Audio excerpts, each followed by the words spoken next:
A much-awaited star is going to be making his AEW debut, plus we have new matches set for Dominion over on the New Japan front, though we also have some injuries we got to discuss coming out of the New Japan Cup. What's up, everybody? Eric here from That's Wrestling. Thanks for tuning in to today's Newswire. Be sure to like and subscribe to this channel because about 60% of the people who watch these videos are actually not subscribed to the channel, so hit that subscribe button because it really helps us out. So let's get into it. So we have new Dominion matches announced. So obviously we have the dual title match with Tetsuya Naito versus the winner of the New Japan Cup. That will be either Evil or Okada. That is going to be happening on the 11th. Dominion will be the next day on the 12th. So there's that match. There's also Taichi and Zack Sabre Jr. will be challenging Kota Ibushi and Tanahashi for the IWGP tag titles, plus Sho will face off against Shingo Takagi for the Never Openweight title. They have all been clashing. Both sets of those matches have both been clashing throughout the New Japan Cup.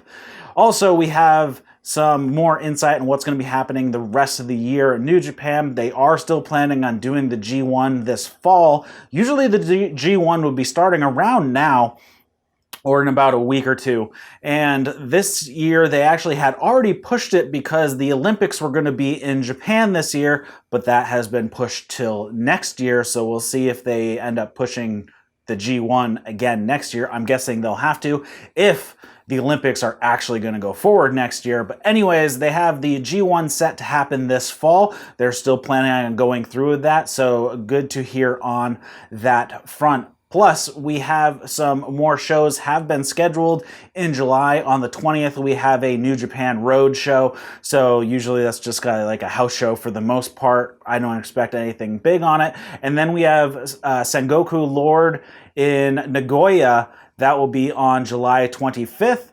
That might have something interesting on it, so we'll pay attention to that when that card gets released. We also have on AEW News, Brian Pillman Jr. was announced, or not announced, but rumored to have been backstage during Fyter Fest Night 1. And in his gear, everybody was assuming he was going to debut on Fyter Fest, though he didn't anyways, and if he was in his gear, he wasn't just visiting, as some people had said.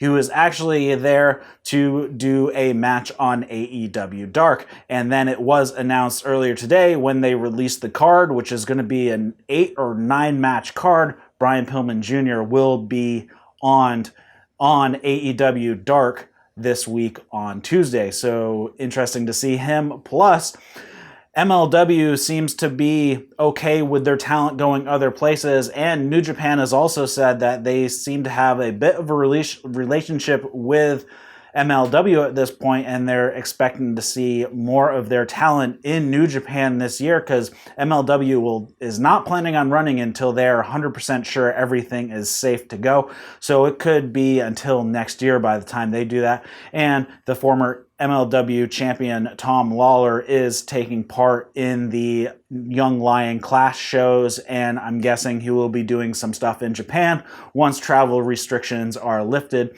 and he can actually get to Japan.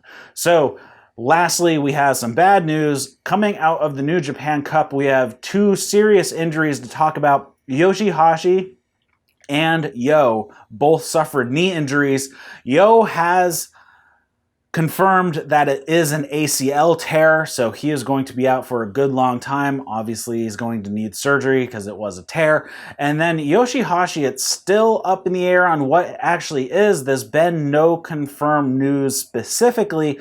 Given how his knee moved, it did not look good. I'm guessing it's an MCL or an LCL tear, or maybe even an ACL in there as well. Just given how his knee moved, it did not look good. But he did participate in the match the next day, though it was a 2-minute match. Though he took many shots to the knee, was stuck in a Scorpion Deathlock for a long time.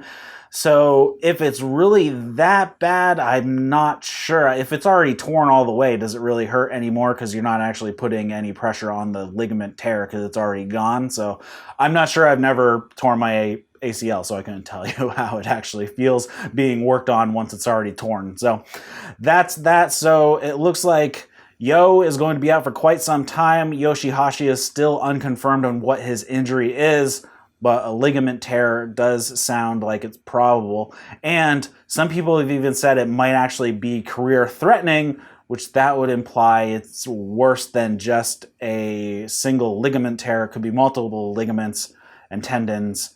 Who the heck knows? We don't know at this point.